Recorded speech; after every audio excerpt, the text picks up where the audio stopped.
Hello friends, welcome to English Pesa Aasaya. இன்னைக்கு நம்ம என்ன பார்க்க போறோம் அப்படின்னா ஒரு மாடல் வெர்ப் பத்தி தாங்க பார்க்க போறோம். வீடியோ ரொம்பவே இன்ட்ரெஸ்டிங்கா இருக்க போகுது. இங்கிலீஷ் அப்படிங்கிறது என்னது? அது ஒரு லாங்குவேஜ் இல்லையா? அதை நம்ம ப்ராப்பரா நம்ம கத்துட்டே வரோம். நிறைய வீடியோஸ் நம்ம சேனல்ல போட்டிருக்கோம். நம்ம சேனலை இப்பதான் ஃபர்ஸ்ட் டைம் பாக்குறீங்கன்னா மறக்காம சப்ஸ்கிரைப் பண்ணிக்கோங்க. பக்கத்துல இருக்க பெல் ஐக்கானையும் கிளிக் பண்ணிக்கோங்க. அப்பதான் நம்ம சேனல்ல போஸ்ட் பண்ற வீடியோஸ் நோட்டிபிகேஷன்ஸ் உங்களுக்கு ரெகுலர் பேசிஸ்ல வரும். இன்னைக்கு நம்ம என்ன பார்க்க போறோம் அப்படின்னா மாடல் வெர்ப், அதுலயும் இந்த மஸ்ட் அப்படிங்கக்கூடிய அந்த ஒரு வேர்டை பத்தி தான் நம்ம பார்க்க போறோம். ஓகே, வீடியோக்குள்ள போறதுக்கு முன்னாடி ஒரு லைக் பண்ணிக்கோங்க. வீடியோக்குள்ள போலாம். மஸ்ட் அப்படின்னா முதல்ல என்ன மீனிங் அப்படின்னு முதல்ல தெரிஞ்சுக்கோங்க. மஸ்ட் அப்படின்னா என்ன மீனிங்னா கட்டாயமாக அப்படின்னு அர்த்தம். ஓகே, கட்டாயமா ஒரு விஷயத்தை நீ கண்டிப்பா பண்ணணும். ஓகே, ஒரு வீட்டுக்கு போயிருக்கீங்க, கண்டிப்பா நீ சாப்பிடணும், கண்டிப்பா நீ அங்க போகணும். ஓகே, கண்டிப்பா அவன் இங்க வரணும், கட்டாயமா அவன் இங்க வரணும், கட்டாயமா நீ இதை செய்யணும். ஓகே, அதுக்கு தான் நம்ம மஸ்ட் யூஸ் பண்ணுவோம். இதோட ஸ்ட்ரக்சர் ரொம்ப ஈஸியா இருக்கும். பார்க்கலாமா? இங்க பாருங்க, இதோட ஸ்ட்ரக்சர்னா என்னது? அதோட வடிவம் எப்படி இருக்கு அப்படிங்கறத பார்க்கலாம். முதல்ல சப்ஜெக்ட் வரும், அதுக்கப்புறமா இந்த மஸ்ட் அப்படிங்கக்கூடிய அந்த வேர்ட், அதுக்கப்புறமா வெர்ப். அவ்வளவுதான், சிம்பிளா தான் இருக்கும். இது சப்ஜெக்ட்னா என்னென்ன இருக்கு நமக்கு?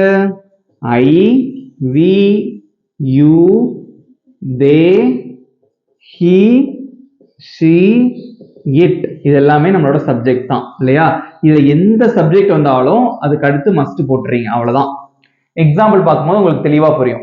ஒரு எக்ஸாம்பிள் பார்க்கலாமா? நீ கட்டாயமாக சாப்பிட வேண்டும்.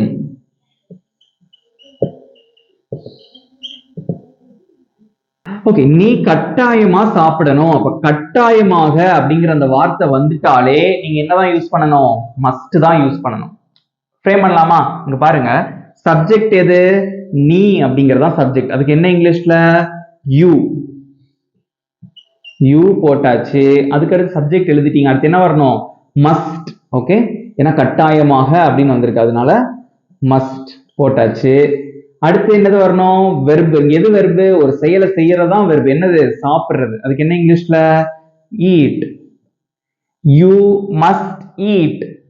நீ கட்டாயமா சாப்பிடணும். ஓகே, நம்மளோட சொந்தக்காரங்க வீட்டுக்கு போயிருக்கோம், அவங்க என்ன சொல்லுவாங்க? கண்டிப்பா நீங்க சாப்பிடணும்னு சொல்லுவாங்க இல்லையா? சோ கட்டாயமாக அப்படின்னா மஸ்ட். நல்லா தெரிஞ்சுக்கோங்க. ஓகேவா? ஷுட்டுக்கும் மஸ்டுக்கும் என்ன வித்தியாசம்னு பாத்தீங்கன்னா, ஷுட் அப்படின்னா யூ ஷுட் ஈட், நீ சாப்பிடணும், நீ சாப்பிட வேண்டும், அவ்வளவுதான். ஆனா மஸ்ட் அப்படின்னா கட்டாயமா சாப்பிடணும். You must eat. பாத்தீங்களா எவ்வளவு அழகா இருக்கு இங்கிலீஷ் கத்துக்கிறது இல்லையா? யூ மஸ்ட் ஈட், நீ கட்டாயமா சாப்பிடணும். அவன் கட்டாயமா சாப்பிடணும்னா he must eat. அவள் கட்டாயமாக சாப்பிட வேண்டும்னா she must eat. செந்தில் கட்டாயமாக சாப்பிட வேண்டும்னா செந்தில் must eat. ஈஸியா இருக்கா?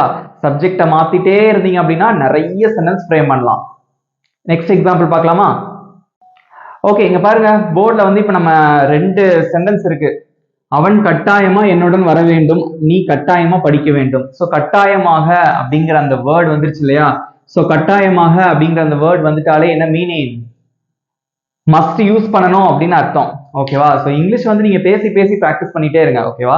சோ ஒரு சென்டென்ஸ் நம்ம ஸ்ட்ரக்சர் கண்டிப்பா நீங்க இதெல்லாம் தெரிஞ்சுக்க வேண்டிய ஒரு விஷயம் தான்.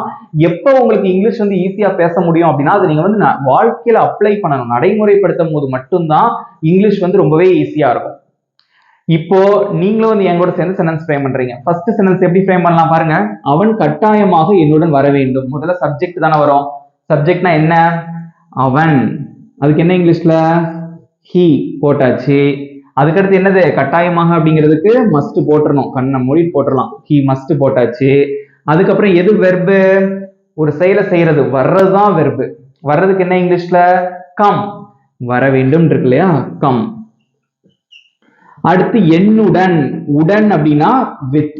என்னுடன் அப்படின்னா வித் மீ. உன்னுடன் என்ன வரும்? With you. அவனுடன் அப்படின்னா வித் ஹிம். அதெல்லாம் நான் ஃபர்ஸ்ட் கிளாஸ்லயே உங்களுக்கு சொல்லியிருக்கேன். ஓகே, இங்க பாருங்க, he must come with me. அவன் கட்டாயமாக என்னுடன் வர வேண்டும். got it? ஈஸியா இருக்கா? சோ எந்தெந்த இடத்துலலாம் ஒரு விஷயத்தை கட்டாயமா, ஓகே, ஆப்ளிகேஷன் அப்படின்னு கூட வச்சுக்காமீங்க. ஓகேவா? சோ கட்டாயமா ஒரு விஷயத்தை நம்ம பண்ணணும் அப்படின்னா நீங்க மஸ்ட் யூஸ் பண்றீங்க. நெக்ஸ்ட் சென்டென்ஸ் பாருங்க. நீ கட்டாயமா படிக்கணும்.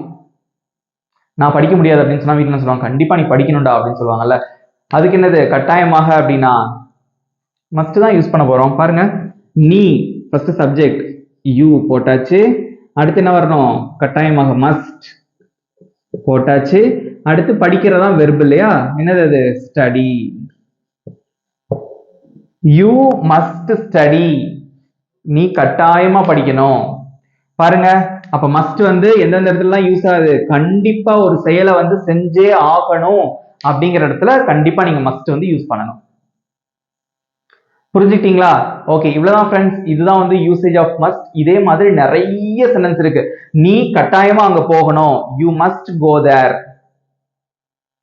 ஓகே, இந்த மாதிரி நீங்களா வந்து புதுசு புதுசா வந்து சென்டென்ஸ் வந்து ஃப்ரேம் பண்ணுங்க. நீ கட்டாயமா தூங்கணும், டேப்லெட்லாம் ஒழுங்கிருக்கும், உடம்பு சரியில்லை, கட்டாயமா தூங்கணும், யூ மஸ்ட் ஸ்லீப். ஓகே, இப்போ உங்களுக்கான ஹோம்வொர்க் நான் சொல்ல போறேன். அதுக்கு எப்படி இங்கிலீஷ்ல சொல்லுவீங்க அப்படிங்கறத நீங்க கமெண்ட் பண்ணணும். ஓகே ஃப்ரெண்ட்ஸ், உங்களுக்கான ஹோம்வொர்க் என்ன அப்படின்னு பாத்தீங்கன்னா, நான் கட்டாயமாக விளையாட வேண்டும். ஓகே, நான் கண்டிப்பா விளையாடணும், நான் நிச்சயமா விளையாடணும் அப்படின்னு சொல்றீங்க, ஒரு விஷயத்த கண்டிப்பா பண்ணணும். ஓகே, அதுக்கு எப்படி வந்து இங்கிலீஷ்ல சொல்லுவீங்க? உங்களோட ஆன்சரை வந்து காமெண்ட் பண்ணுங்க. எப்படி இருந்தது, ஈஸியா இருந்ததா? ஸோ மஸ்ட் அப்படிங்கிறது அது ஒரு மாடல் வேர்ப். ஓகே, சிம்பிளா இன்னைக்கு நான் சொல்லியிருக்கேன் உங்களுக்கு, நீங்களும் சிம்பிளா அதை புரிஞ்சுக்கிட்டீங்க. ஓகே, ஆன்சரையும் வந்து கமெண்ட் பண்ணுங்க. பேசி பிராக்டிஸ் பண்ணுங்க. அந்த மஸ்ட் வந்து யூஸ் பண்ணி ஏதாவது ஒரு லெசன் நம்ம படிக்கிறோம் அப்படின்னா அதை வந்து பேசி பிராக்டிஸ் பண்ணுங்க. That is very important to improve your communication skills. Okay, அப்பதான் வந்து இங்கிலீஷ்ல வந்து உங்களோட ஃப்ளூவெண்டா வந்து பேச முடியும். ஓகே ஃப்ரெண்ட்ஸ், இவ்வளவுதான். இந்த வீடியோ உங்களுக்கு பிடிச்சிருந்தா மறக்காம ஒரு லைக் பண்ணிக்கோங்க. நம்ம சேனல் இப்பதான் ஃபர்ஸ்ட் டைம் பாக்குறீங்கன்னா மறக்காம சப்ஸ்கிரைப் பண்ணிக்கோங்க. Thank you friends.